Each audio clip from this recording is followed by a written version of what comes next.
যেন এমন এমন কড়া কড়া কাজ করেছিল আমার সাথে, আমার 11 ঘন্টা টাঙিয়েছে, কালো কাপড় দিয়ে চোখ বেঁধে, সামনে না পেছনে হাত বেঁধে। পরে শেষে যখন আর রাজি হয়নি, বলছে এই আকিজ গ্রুপে আমি চাকরি করতাম, আকিজের বিরুদ্ধে বলা লাগবে। সর্বশেষ বলেছিল জামাতে ইসলামী বাংলাদেশ এবং ছাত্র শিবিরের বিরুদ্ধে যে কথাগুলো লিখে দিলাম, ওরা জঙ্গি সংগঠন, এগুলো বলা লাগবে। যদি না বলেন আপনার বউ তুলে নিয়ে আনবেন। বলেন কোথায় ওদের চরিত্র পৌঁছিয়েছিল। যেগুলো অফিসার ছিল আমার মনে হয় সবগুলো বাইরের দেশ থেকে ট্রেনিং দেওয়া। এদের চরিত্র এত খারাপ, আল্লাহর ভুল ধরতো মাঝে মাঝে। আরে ভাই, তুই আমার মামলার বিষয়ে জিজ্ঞাসা কর যে এই বিষয়ে আপনি কিছু জানেন কিনা। না, ও আল্লাহর ভুল ধর। অথচ মুসলমান, নাম জাহিদুল ইসলাম, নাম আতিকুল ইসলাম, শেখ ইমরান, ডিসি মান্না, আসাদুজ্জামান, মনিরুল ইসলাম, কি সুন্দর সুন্দর নাম লিখেছে। আসাদুজ্জামান মানে কি? জামানার বাঘ। মনিরুল ইসলাম স্ট্যাটাস দিয়েছে কালকে, এই শয়তানরা যদি দেশের মানুষ ধরতে পারে, জঙ্গির নাটক সাজিয়ে বিনা কারণে হাজার হাজার মানুষের জীবন নষ্ট করছে। জঙ্গি কিসের জঙ্গি? হ্যাঁ, ওরা নিজেরাই জঙ্গি। এই দোষটাকে অন্যের ঘাড়ে চাপিয়ে কি করে দেশের ইসলামপন্থী যারা আছে তাদেরকে কাবু করা লাগবে, ঘায়েল করা লাগবে। আর বাইরের দেশকে এই ইস্যুটা কাজে লাগিয়ে কিভাবে অবৈধ ক্ষমতায় থাকা যায়, তাছাড়া কিচ্ছু না। 3 বছরে তো আমি কোনো জঙ্গি পাইনি। কয়েকজন আছে জেলখানা একটু উগ্র, জঙ্গি না। জঙ্গি কোথায় পাচ্ছেন? দেশে কিছু উগ্র মানুষ আছে, এই মানুষগুলোকে ওরা জঙ্গি বলে বাইরের দেশকে দেখায় যে এদেশে আছে। আমরা যদি না থাকি এ দেশ জাহান্নাম হয়ে যাবে। তোমরা থেকে কি করেছো? খালি টাকা পাচার করেছো। টাকাগুলো সব ফেরত নিয়ে আসা হবে। এ দাবি আপনি করেন না? কারো টাকা বাইরে না থাকবে, সব টাকা ফেরত নিয়ে আসা হবে। যারা টাকা আনতে পারবে না তাদের বউ ছেলে মেয়ে সব রাষ্ট্রের কাজে লাগানো হবে। আর ওদের 14 বংশ এদেশে অবৈধ ঘোষণা করা হবে যদি টাকা বাইরে থেকে না নিয়ে আসতে পারে। টাকা আপনার বাবার টাকা নাকি? রংপুরের খেটে খাওয়া মানুষের এই ঘাম ঝরানো পয়সা আপনি 36,000 কোটি টাকা পাচার করলেন। আপনি মানুষ, আপনাকে তো 100 বার টুকরা করলেও এ দেশের মানুষের জাল মিটবে না। কালকে বাংলাদেশের সর্বোচ্চ জায়গায় যারা আছে তাদের ভেতরে একজন, আমি নাম নিলাম না, উনি ঘোষণা দিয়েছেন আল্লামা সাঈদীকে যেভাবে ফাঁসি দেওয়া হয়েছিল বিনা দোষে বিনা কারণে, ফাঁসির রায় দিতে তো পারেনি, শেষে যাবজ্জীবন দিয়েছে, আমৃত্যু দিয়েছে। কিন্তু যারা দিয়েছে ওদের বিরুদ্ধে একটাও মিথ্যা কথা বলা লাগবে না, শুধু সত্য কথা দিয়েও যদি বিচার করা যায় তাহলে 1000 বার ওকে ফাঁসি দেওয়া যাবে। 1000 বার। কি করেছেন আপনি নিজে নিজে ভাবে। অনেকে বলছে যে কিছুই করেনি, পদ্মা সেতু বানালো। কিসের পদ্মা সেতু বানিয়েছে? যা মেরে খেয়েছে। এই যে মসজিদের নাম বলে 560টা মসজিদ, আপনি জানেন সঠিক ইতিহাস? সৌদি আরব টাকা দিয়েছে, সেই টাকা দিয়ে মসজিদ বানিয়ে নিজের বাবার স্বপ্ন বলে চালাচ্ছে। যত স্বপ্ন সব তোমার বাবা দেখেছে, আর আমরা কি ঘুমাই? আমাদের স্বপ্ন নেই? কোরআনের পাখির যে স্বপ্ন ছিল ওই স্বপ্ন এখন বাস্তবে রূপ আসতেছে ইনশাআল্লাহ। যখন 100 জনের 58 জন চাচ্ছে, আর কিছুদিন যেতে দেন, এদেশের 100 জনের 100 জন মানুষই চাইবে আল্লাহর কোরআন দিয়ে দেশ চলুক। কারণ 53 বছর তো আমরা দেখলাম, একটু শোনেন, 53 বছরে বাবা চালিয়েছে, স্বামী চালিয়েছে, চাচা চালিয়েছে, ভাবি চালিয়েছে, বোনও চালিয়েছে, বাবু চালায়নি। আমরা দেখলাম কি হয়। এখন শুধু বাকি আছে আল্লাহর এই কোরআন দিয়ে দেশ চললে কেমন দেখা যায়, এটা আমরা দেখতে চাই। এই কথা বলেন না কেন? এটা দেখতে চাই না? এটা দেখবেন, এটা যদি কায়েম হয় তখন বুঝবেন যে কেমন সুন্দরভাবে দেশ চলছে। কেউ না খেয়ে থাকবেন ইনশাল্লাহ। আমরা যতটুকু আশা পাচ্ছি, দেখতে পাচ্ছি ভরসার জায়গা, এদেশের মানুষ যদি আর কয়েক % বেড়ে যায়, আর বাড়বে আমি ইচ্ছা করে আশা করছি। কারণ কয়েকদিন আগে 10 জন মুসলমান হয়ে গেল দিনাজপুর, এর আগে 2 জন চুয়াডাঙ্গা, এর আগে 1 জন গাইবান্ধা, এর আগে 1 জন এই চট্টগ্রামের কি লালদিঘি, হতে আছে অমুসলিমরা, আর মুসলমানরা তো একেবারে ছোট জালেম আর মাঝারি জালেম ফিরে আসতেছে, কারণ বড়গুলো তো সব তালিকা করা, ও আসবে না। আমার কুষ্টিয়ার যে দুইজন ছিল তালিকা, কোথায় যে পালিয়েছে, ওর বাড়ির ইট পর্যন্ত মানুষ খুলে নিয়ে চলে গেছে, পায়খানার প্যানও খুলে নিয়ে গেছে। যা, আমার মাঝে মাঝে মনে হয় আবু জেহেলের বাড়ি যদি পায়খানা হতে পারে, কারণ ও ওখানে বসে বসে সলা পরামর্শ করত নবীর বিরুদ্ধে, ইসলামের বিরুদ্ধে। কথা বলে না কেন? এই জন্য আল্লাহ ওই জায়গাটাকে অভিশপ্ত করে দিয়েছে। ওই জায়গাটাও এখন ইন্টারন্যাশনাল পায়খানা। আমি হজে যখন উপর দিয়ে ঘুরছিলাম, আমার পেটে ব্যথা করছিল, হঠাৎ ওই জায়গায় গেলাম, যে দাঁড়িয়ে আছে, এক পুলিশকে বলছি, হে ভাই, আমার তো পেটে ব্যথা করছে, এতক্ষণ তো ভালোই ছিলাম। আমারে বলছে, ইয়া হাজি ওর লজ্জা তাই না বিলা দুঃখা। হাজি দেশ কোথায়? যে তুমি বাংলাদেশ। আমি বাংলাদেশ থেকে এসেছি। আমারও বলছে, আপনি জানেন না এটা কোন জায়গা? না তো। আবু জাহেলের বাড়ি। আপনি এখনো পায়খানা না করে দাঁড়িয়েছেন, তাড়াতাড়ি করে। ওই কাজ করে দেখে আমার পেটের ব্যথা ভালো হয়ে গেছে। তার মানে আল্লাহ আমাকে বোঝাতে চাইছে যে হামজা, এত লক্ষ টাকা খরচ করে আসলে আর ওই শয়তানের মুখে পায়খানা না করে চলে যাবা, তাড়াতাড়ি কর। কাবার পাশে ওর বাড়ি, এত দামি জায়গা, শুধু ইসলামের বিরুদ্ধে অবস্থান নিয়ে জালেমের থাকার জায়গা যদি আল্লাহ গজবের জায়গা বানিয়ে দেয়, এ বাংলাদেশেও যে সমস্ত জায়গায় বসে বসে আলেমদের বিরুদ্ধে, ইসলামের বিরুদ্ধে ষড়যন্ত্র করত, ওই জায়গাগুলো জাতীয় পায়খানা বানানো। আমার কে বললাম বুঝে বলছেন তো ঠিক নাকি আন্দাজে? আবু জেহেলের বাড়ির সাথে এ বাড়ির যাদের মিল আছে, সে যে নম্বরই হোক, এই নম্বরগুলো আমরা পায়খানা বানাতে চাই। সারা বিশ্বের মানুষ দেশ দেখতে আসবে আর জানবে যে এই জায়গায় গেলে পেটে ব্যথা হবে। কথা বলে না কেন? কারণ এই গজবের জায়গা এগুলো, যেখানে ইসলামের বিরুদ্ধে ষড়যন্ত্র হয়তো বসে বসে দুর্বিসন্ধি করত, কি করে আলেমদের ফাঁসি দেওয়া যায়, কি করে আলেমদের আটক করে রাখা যায়। মামলাটা আমার 31 বার উঠেছিল, জামিন দেয়নি, অথচ জালেম চলে যাওয়ার পরেই মামলা তুলেছি, কোনো কিচ্ছু নেই, একবারে খালাস করে দিয়েছি। তার মানে ওর হাত ছিল। বিচারপতি বারবার বলতো, আমার কাছে কেন আসেন? হাইকোর্টের বিচারপতি বলছে, আমার কাছে কেন আসেন? আমার হাত বাঁধা। উপর থেকে যতক্ষণ পর্যন্ত আল্লাহর ওই অলি সিগন্যাল না দেবে কিছুই করার না। কোথায় ছিলাম আমরা? বিচার ব্যবস্থাকে কোথায় পৌঁছিয়ে দিয়েছে। আজকে প্রধান বিচারপতি যে কথাগুলো জানিয়েছে, আমার মনে হয় এই কথাগুলো বাংলাদেশে অতি শীঘ্রই, অতি দ্রুত কার্যকারী করা দরকার। তাহলে ন্যায় বিচার এদেশে কায়েম হবে ইনশাআল্লাহ। যারা দায়িত্বে আছে আল্লাহ তাদেরকে ওমরের মতো যেন বানিয়ে দেন, বলেন আমিন। আমরা হাদিসের এখনো 5-6টা শব্দ ছিল সামনে, অরাত্তিল কামা কুনতা তুরাত্তিলু ফিদ দুনিয়া। এই শব্দগুলোর ব্যাখ্যা আপনারা আশপাশে যারা আলেম আছে এনাদের কাছে জেনে নিয়ে আমরা তাফসীরুল কোরআন মাহফিলে প্রবেশ করছি। সূরা নসর, কোন সূরা?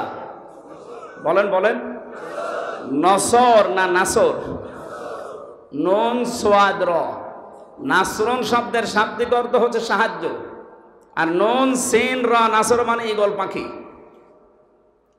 এই জন্য যারা এই সূরাটা পড়তে গিয়ে সোয়াদ না বলে সিন দিয়ে উচ্চারণ করেন, আপনার কিন্তু নামাজ হবে না। কারণ নামাজ ভাঙার কারণ 19টা, তার ভেতরে প্রথম কারণ কোরআন যদি কেউ অশুদ্ধ পড়ে। এবার তেলাওয়াত করবেন শুদ্ধভাবে। আমরা প্রবেশ করছি। ফাউযু বিল্লাহি মিনাশ শাইতানির রাজিম। বিসমিল্লাহির রহমানির রহিম। ইযা জাআ নাসরুল্লাহি ওয়াল ফাত। সূরা নসরের 3টা আয়াত আল্লাহ দিয়েছেন। কোরআন শরীফে 3 আয়াত বিশিষ্ট সূরা আছে, 3টা, আসর, নসর আর কাউসার। কয়টা সূরা? এর ভেতরে মাত্র 3টা আয়াত আছে। আমার তো যতটুকু কোরআনের উপরে পড়াশোনা করা আছে, এই নসরের ভেতরে আল্লাহ এত কথা দিয়েছেন, তাফসীর আকারে যদি আমি কিয়ামত পর্যন্ত হায়াত পাই, তাও এত কথা শেষ করা সম্ভব নয়। এত কথা এই সূরার ভেতরে আছে। নসর শব্দের শাব্দিক অর্থ সাহায্য। আল্লাহ বলেন, যখন আসবে আমার সাহায্য তখন আপনি বিজয় দেখতে পাবেন। তাহলে বিজয় আসার শর্ত সাহায্য। বিজয় আসার শর্ত কি? এই 15.5 বছর পরে যে বিজয় এসেছে এটা আল্লাহর সাহায্যে এসেছে। মাধ্যম বৈষম্য বিরোধী ছাত্র আন্দোলনে যারা জীবন দিল এরা মাধ্যম, আর যারা 2700 এখনো হাসপাতালের বেডে কাতরাচ্ছে, আমরা এদেশের দায়িত্বে এখন যারা আছেন তাদেরকে আহ্বান জানাচ্ছি, বাংলাদেশে এখনো যারা হাসপাতালে কাতরায়, বিশেষ করে স্বাধীনতায় এই যুদ্ধে যারা আহত হয়েছে, প্রত্যেককেই যেন পুনর্বাসন করা হয় তা সঠিকভাবে এবং স্থায়ীভাবে। কথা বলেন ঠিক কিনা? এরা জীবন্ত শহীদ, কারো চোখ নেই, কারো পা নেই। আমি কুষ্টিয়া হাসপাতালে এই 6 তারিখে গিয়েছিলাম দেখার জন্য। 5 তারিখে স্বাধীন হয়েছে, 6 তারিখে সকালে গিয়ে দেখি একজনের অন্ডকোষ উড়ে গেছে, একজনের চোখ উড়ে গেছে। আমার যতটুকু সামর্থ্য ছিল আমার বাবার, আমি নিজের পক্ষ থেকে বাড়ি বাড়িগুলো ওই শহীদদের বাড়িকে সাহায্য করে এসেছি। রাষ্ট্রকে আহ্বান জানাচ্ছে আপনারা এগিয়ে আসেন। এই দরবেশের টাকা এবং এই জালেমাদের টাকা পয়সা সবগুলো বাজেয়াপ্ত করে এদের পেছনে খরচ করে। আমার ভাইরা, এজন্য যে বিজয় আমরা পেয়েছি এটা আল্লাহর সাহায্যে, তাছাড়া সম্ভব ছিল না। 15.5 বছর এদেশে বহু মানুষ চেষ্টা চালিয়েছে, পারে নাই। আমার মনে হচ্ছে আবু সাইদ, মুগ্ধ, রায়হান, ইয়ামিন সহ এই ছেলে মেয়েদেরকে আমার আল্লাহ পাক এই দেশে আবাবিল পাখির মতো পাঠিয়েছে। ইযা জাআ নাসরুল্লাহি ওয়াল ফাত, যখন আসবে আল্লাহর সাহায্য, হে নবী আপনি বিজয় দেখতে পাবেন। আর বিজয় যখন আসবে, যে 7টা জিনিস পর পর দেখা যাবে, তার 1 নম্বরে অরাআইতান নাসা ইয়াদখুলুনা ফি দীনিল্লাহি আফওয়াজা, আপনি দেখতে পাবেন দলে দলে পালে পালে মানুষ ইসলামে প্রবেশ করছে। কোথায়? বলেন বলেন। এই সুযোগটাকে যেন অন্যদিকে না নিয়ে যায়। এখানে ফরিদপুর থেকে শুরু করে এই যে পঞ্চগড়ে অনেকে এখন কাজে লেগে পড়েছে বিভিন্ন মিশনারির নাম দিয়ে। সাদা পোশাকে তারা আসতেছে, নারী আর পুরুষ সবার পোশাক সাদা। ওরা এখন খ্রিস্টান ধর্মের নাম না, ঈসাই ধর্মের নাম দিয়ে মানুষদেরকে ওই ধর্মে নিয়ে যেতে চেষ্টা চালাচ্ছে। এটা বিজয়ের বিপক্ষের অবস্থান। বিজয় আসলে আপনি দেখতে পাবেন দলে দলে মানুষ পালে পালে ইসলামে আসবে, খ্রিস্টান ধর্মে আসবে, হিন্দু ধর্মে আসবে, ইহুদি ধর্মে আসবে। এরকম কোনো কথা আল্লাহ পাক ঘোষণা দেননি। সুতরাং যারা এগুলো করছেন আপনাদের মতলব অন্যদিকে। আমি কথা বোঝাতে পারিনি, নিচে নামা যাচ্ছে না, সমস্যা আছে। সুতরাং এগুলো যারা করছেন আপনারা থামবেন। এ দেশের বিজয় মুসলমানেরা যখন এনে দিয়েছে, আল্লাহ যেটা জানাতে চায় দলে দলে পালে পালো মানুষ ইসলামে আসবে, এইটাই আমরা দেখতে চাই, অন্য কিছু না। সুতরাং ইহুদি, খ্রিস্টান, কাদিয়ানি, অন্যান্য যত নাম নিয়ে মানুষদেরকে ইসলাম থেকে বের করার চেষ্টা চালাচ্ছেন, এদেশের মুসলমানেরা এখনো বুঝে উঠতে পারেনি। যদি বুঝে উঠতে পারে, মাটি তলা পায়ের নিচে কিন্তু মাটি থাকতে দেবে না। কথা বলেন।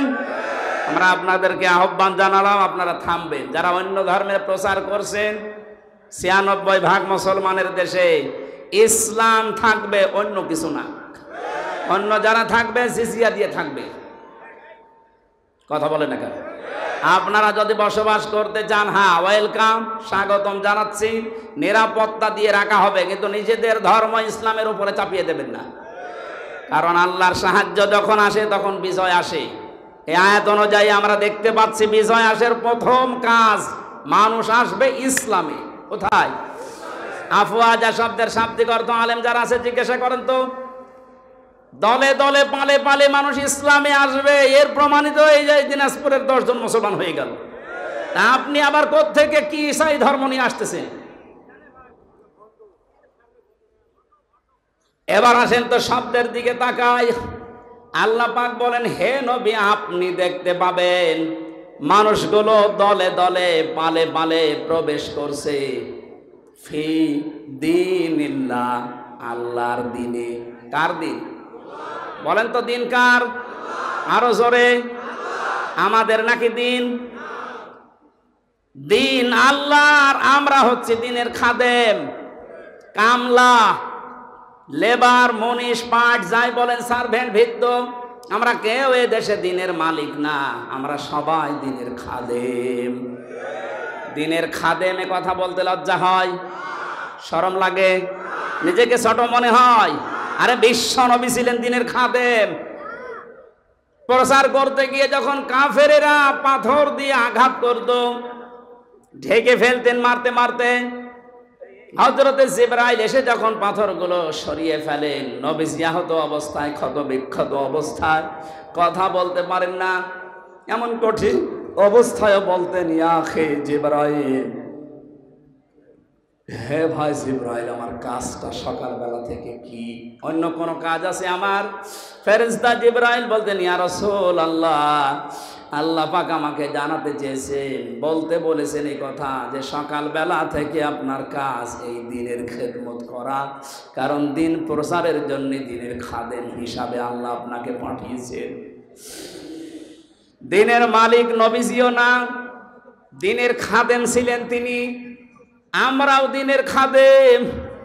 বাস্তবতা এবার সামনে নিয়ে আসছে। আমরা আজ 53 বছরে দিনের খেদমত করছে এদেশের অনেক মুসলমানেরা, চেষ্টা চালাচ্ছে দিনের খেদমতের যে সমস্ত পর্যায়গুলো আছে, মানুষকে দিনের দিকে নিয়ে আসা, ডাকা, দিনকে আল্লাহর জমিনে কায়েম করা, যে যেভাবে পারছি আমরা চেষ্টা করছি। কিন্তু দেখতে পাচ্ছি আমাদের এই বাধা দেওয়ার জন্য অনেকে উঠে পড়ে লেগেছে। আজকের মাহফিলের সভাপতি বাবুল সাহেব, উনি যদি বলে আমাদের 10 জনকে যে আপনাদের আমরা কামলা নিলাম, আপনি এই 2 বিঘা জমি ধান লাগিয়ে দেন, আমরা 10 জন মিলে ধান লাগাচ্ছি, বিকাল 5টা পর্যন্ত আমাদের ডিউটি, উনি বিকাল 5টা এসে আমাদের বেতন দিয়ে দেবেন। বিকাল 5টা বাজতে আর মাত্র 10 মিনিট বাকি আছে।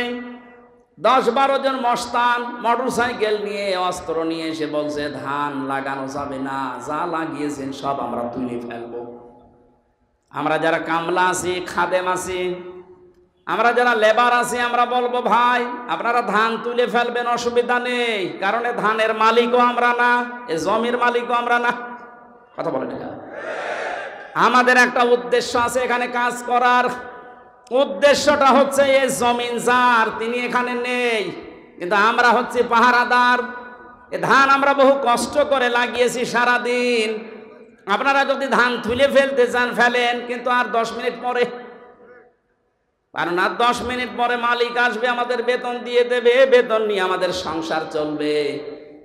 আপনি যদি এখনই তুলে ফেলেন, এখনো তো 5টা বাজেনি, মালিক এখনো আসেনি, উনি এসে যদি দেখে ধান সব তোলা হয়ে গেছে, আমাদের বেতন দেবে না। কথা বলে না কেন? আরো জরিমানা নিতে পারে যে তোরা থাকতে ধান তুললো কেন।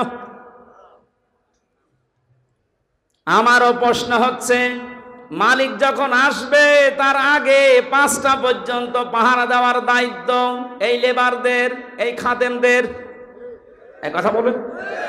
আমরা যেহেতু জমিনের কামলা, এ জমিনের মালিক না, এই জমিনে আল্লাহর দিন কায়েম করতে হবে। বিকাল 5টা মানে জীবনের শেষ দিন, জীবনের শেষ দিন পর্যন্ত যে থাকা লাগবে মাঠে ময়দানে, এ ঘোষণা আমি বানালাম। সূরা হিজর 14 নম্বর পারার 99 নম্বর আয়াত। এটা আল্লাহ পাক বলেন, ওয়াবুদ রাব্বাকা হাত্তা ইয়াতিয়াকাল ইয়াকিন। হে নবী, আপনার রবের ইবাদত করবেন, রবের জমিনে আপনি ইবাদত করবেন, কামলা দেবেন। কতদিন পর্যন্ত? যতদিন আপনার মরণ না আসে। তার মানে জমিনে দিন কায়েম করার জন্য চেষ্টা চালাতে হবে। জীবনের শেষ দিন বিকাল 5টা মরণ পর্যন্ত। এর ভেতরে যদি কেউ বাধা দিতে আসেন, ওই ধান তুলে ফেললে যেমন মাস্তানদের সাথে হাতাহাতি হওয়া, কথা কাটাকাটি হওয়া, মারামারি হওয়া, খুন খারাপি হওয়া সম্ভাবনা নেই? বলেন বলেন বলেন। সুতরাং এই জমিনেও আমরা বিকাল 5টা পর্যন্ত কাজ করব। এর ভেতরে যদি কেউ বাধা দিতে আসেন, হাতাহাতি হবে, কথা কাটাকাটি হবে, মারামারি হবে, প্রয়োজন হলে মেরেও ফেলতে পারে। কারণ আমাদের বেতন দরকার। আমাদের বেতনের নাম জান্নাত। দেবে কয়টায়? 5টায়। বলেন বলেন। যেহেতু এখনো বিকাল 5টা বাজে নাই, মানে জীবনের শেষ দিন আসে নাই, আমার জীবনের মেন কাজ এখন এইটা, কি করে জমিন আল্লাহর দিন কায়েম হয়। এর ভেতরে বহু বাধা দিয়েছিলেন বিভিন্ন কায়দায়, যেগুলো বাধা দিয়েছে সেগুলোকে আল্লাহ নিজে অপমান করছে। এই যে কালামানিক বিষ উড়ে গেছে, বিষ উড়ে যায়নি, ওর অবস্থা এখন ভালো না। দয়া পরবশ হয়ে অনেক বিচারপতি এখন বলছে ওরে ছেড়ে দিলে ভালো হয়। কিসের ছেড়ে দেওয়া? ও মরে যাক, ওর কোনো ছাড় নেই। শুধু না, যত জালেম ধরা পড়েছে ওরা যেন কিয়ামতের আগে আর ছাড়া না পায়।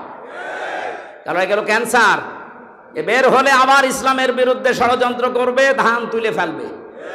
এক কথা বলে না কেন? আমি জেলে বসে আছি আর আমার নামে তালিকা করেছে 116 জনের ভেতরে আমার নাম আছে। আরে বেটা, আমি তো বসে আছি 3 বছর। কত বড় শয়তান দেখেছেন। আর ওরা নাকি এখন ছেড়ে দেবে। কিসের ছেড়ে দেওয়া? কোনো ছাড় নেই এদের। যেহেতু আমরা বিকাল 5টা পর্যন্ত কাজ করছি, অনেক মস্তান হস্তান আসবে এ ধান তুলে ফেলতে। এ ধান লাগিয়ে বিকালে যখন মালিক আসবে বেতন দেবে, এরপরে বাড়ি। এর আগে জমিন ছাড়া যাবে। কারা কারা টিকে থাকবেন বিকাল 5টা পর্যন্ত দেখি? লিল্লাহে তাকবীর। দিন ইসলাম, দিন ইসলাম, আল কোরআনের আলো, দুনিয়ার মুসলিম,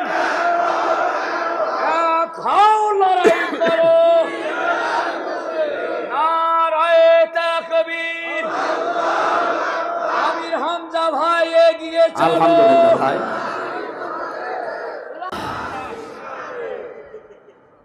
হ্যাঁ, আমাদের একজন উপদেষ্টা গতকালকে জানিয়েছেন এদেশকে সংস্কারের জন্য ওলামা ইকরামের ভূমিকা রাখতে হবে এবং রাখার সুযোগ দিতে হবে।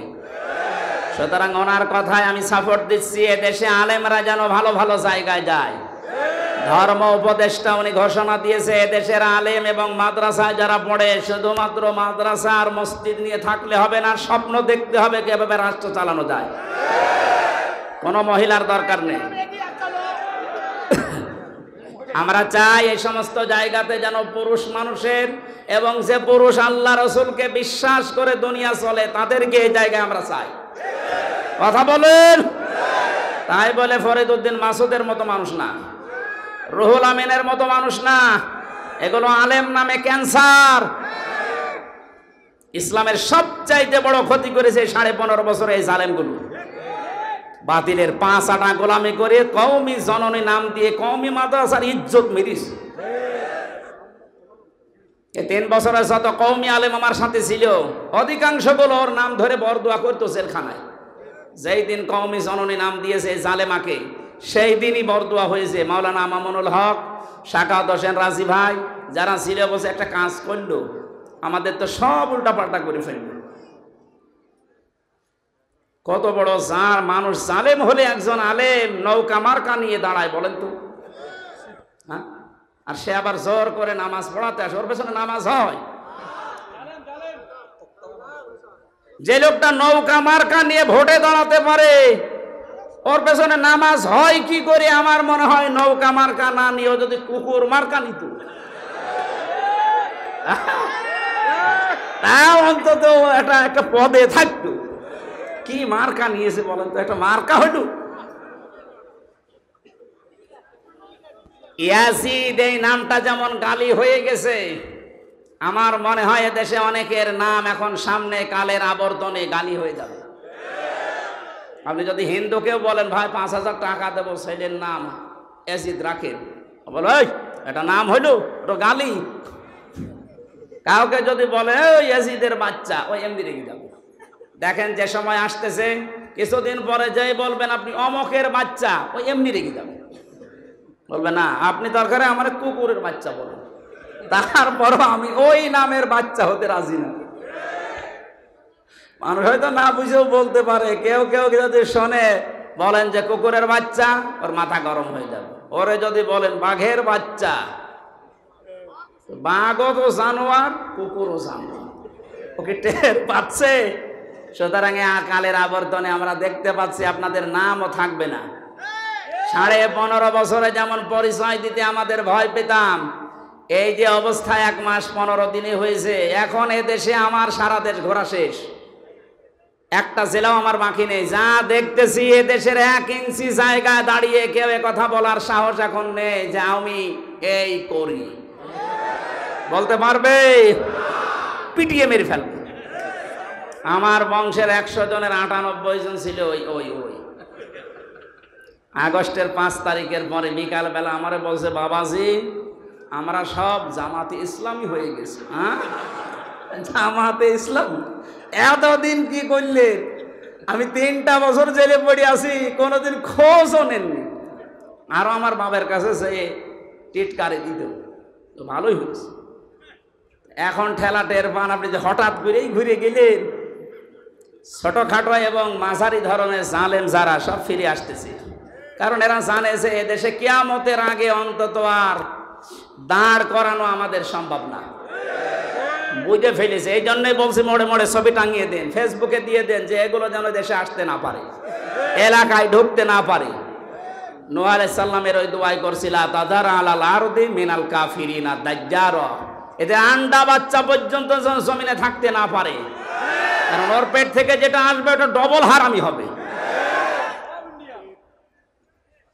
সম্মানিত মুসল্লি কিরাম, আমরা আল্লাহর জমিনে আল্লাহর দিনের খাদেম, আমরা কেউ মালিক না। আমরা চেষ্টা করে যাচ্ছি, যদি কায়েম হতে পারে ভালো, না হলেও আমাদের অসুবিধা নেই, আমাদের বেতন আছে। কথা বলেন না কেন? এখন যিনি বাবলু সাহেব, উনি যদি বলেন এই মাস্তানরা যা করবা করো, আমি কিছু বলবো না, যদি সামনাসামনি কিছু না বলে বুঝতে হবে ওনার গোপনে কোনো দুর্বিসন্ধি আছে। কারণ এখন হয়তো কিছু বলছে না, কিন্তু সেই দিন ধরবে, মস্তানদের বাপ বলার সময় দেবে না। আল্লাহ আগস্টের 5 তারিখে যেমন দেয়নি, দুপুরের খাবার খেয়ে যাবে, সে সময় দেয়নি। খালি 5 মিনিট চেয়েছিল যে একটু লিখে যা, বলে কিসের লিখা আসতেছে, আপনি তাড়াতাড়ি ওঠেন, তাড়াতাড়ি ওঠেন বলে যে কাজ করেছিল ওই সময়ের ভেতরে বলছে না আমি পদত্যাগ করিনি। তো এগুলো এই ভিডিও কি ফেরেশতারা বানিয়েছে? যতই চালাকি করেন, তাই ধোঁকাবাজি করেন, এতদিন পেরেছেন, এখন আর দেশের মানুষ সতর্ক, খুব সতর্ক হয়ে আছে। বাংলাদেশ জামাতে ইসলামের কেন্দ্রীয় আমির সেদিন কুষ্টিয়ায় গিয়েছিল, উনি ঘোষণা দিয়েছে আমরা কিন্তু এখন সজাগ। এদেশের 100 জনের 86 জন মানুষ এখন সজাগ, 14 জন শুধু একটু ঘরে আছে। এই ঘর কেটে যাবে ইনশাল্লাহ, যখন পিঠের ওপরে পড়বে তখন ঘর এমনি কেটে যাবে। পড়তেছেও মাঝে মাঝে, এদেরকে দিয়ে জালেমারা একটু মাঝে মাঝে দেখে যে হ্যাঁ ওরা জেগে আছে কিনা। প্রথমে লাগিয়েছিল অন্য ধর্মের লোকদেরকে, হালে পানি নেয়নি। এরপরে লাগিয়েছে প্রধান বিচারপতিকে দিয়ে একটা কূপ তৈরি করে, পারেনি। এরপরে লাগিয়েছে আনসারদের। কিসের আনসার? 42,000 আনসার নিয়োগ হয়েছে, তার ভেতরে 32,000 গোপালগঞ্জে। তা আমরা যে এখনো 63 জেলার লোক আছি, আমরা কি ঘাস কাটছি? সবই যদি ওই জেলার হয়, তো বাংলাদেশে 63 জেলা জেলা না?